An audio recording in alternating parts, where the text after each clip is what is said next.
impressions of the Citroen C3 Aircross. Let me close this window here.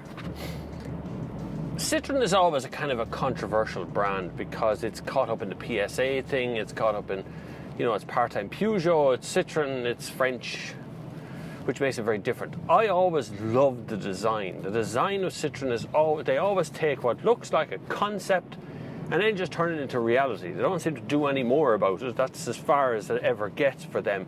And I kind of admire that about Citroen. The C3 Aircross is designed to compete with the Kia Stonic, oh my God, how many of them are there now? I can't remember how many of them are. It's going to be a flooded market, let me put it that way, right? There's an awful lot of cars in this segment now. The one I picked this morning was as low down in the food chain as I can possibly make, being the 1.2 litre petrol with 85 horsepower, no turbo. The big difference between it and there's another engine that to do as well, which is 110 or 15 horsepower or something.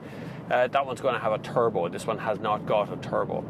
It's coupled to a 5-speed gearbox, which is the French PSA gearbox, which means it's wibbly wobbly in every single gear that you put it into. But that's the way it is with French cars. Still very economical in that it gives real world. I don't know yet. Give me time on that one. I have to figure that one out. As long as there's a window open in here somewhere. Maybe just road noise over that direction. I get a touch screen in the middle. The entry level, I also get a beepy thing that tells me when I've gone over the white line. Have you seen the road I'm on? The entry level model does not get this same touchscreen. The entry level model actually gets windy knob things for the temperature control, which is what I like actually. Now, I have a feeling that Citroen's going to go away from that touchscreen with the heating controls on it and back to kind of a more manual thing, because I give out about it the whole time, but not just me. Everyone does. Touchscreen with heating controls just don't work. Stop beeping at me. It's beeping because I'm going near the white line. How do you turn it off? Turn that off. I don't need it here. Like it's a little narrow road that I'm on, so I'm not really worried about it. It seems very, very solid. The back seat the squab seems very slim. There's not much under your legs. It doesn't come out very far, and seating room position right there doesn't seem to be brilliant either. But that's kind of the way we're going with these cars. They're young, they're hip, you know, it's cool to have a car. You're not supposed to have kids, and if you do, they may have to be small. You have to trade up after that. That's kind of the way a lot of this stuff is going anyway. I like this. I love the design. The design of the interior and exterior is absolutely on point, as they say in the parlance of the Americans. It's very nice, very well appointed. Materials seem okay. How come I turn that thing off? How do you turn it off? Off. Go off. It won't go off. Stuck on. Oh, wait, now hold down the button. That's what you do. Hold down the button and it goes off. Now, no more bip, bip, bip, bip, bip. Thanks. As usual, now of course I have a bloody orange light on the dashboard telling me I turned off the lane keeping system. As usual, the throw on the gearbox is very long. The clutch drop seems a bit long as well. The bite comes dead center, which is fine. It's fairly stiff in the corners.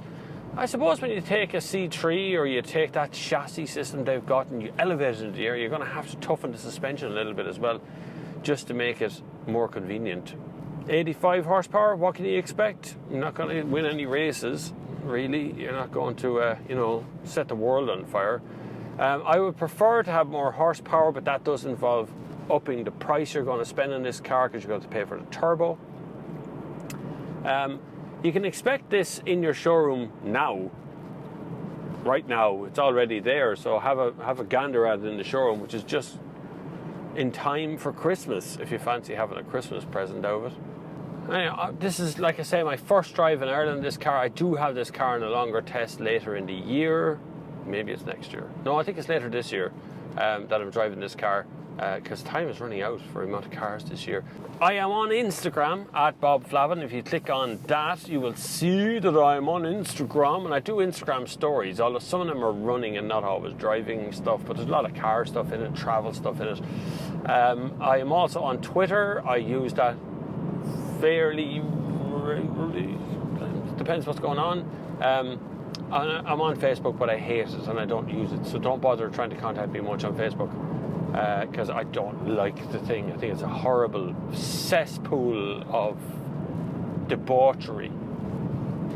There you go. So that's it. Thank you very much for watching. If you wouldn't mind hitting that old subscribe button on there, it'd be really good of you to subscribe to the channel, or you can check out the Patreon link as well, which is also down there in the description. But until the next time, I will see you on the far side.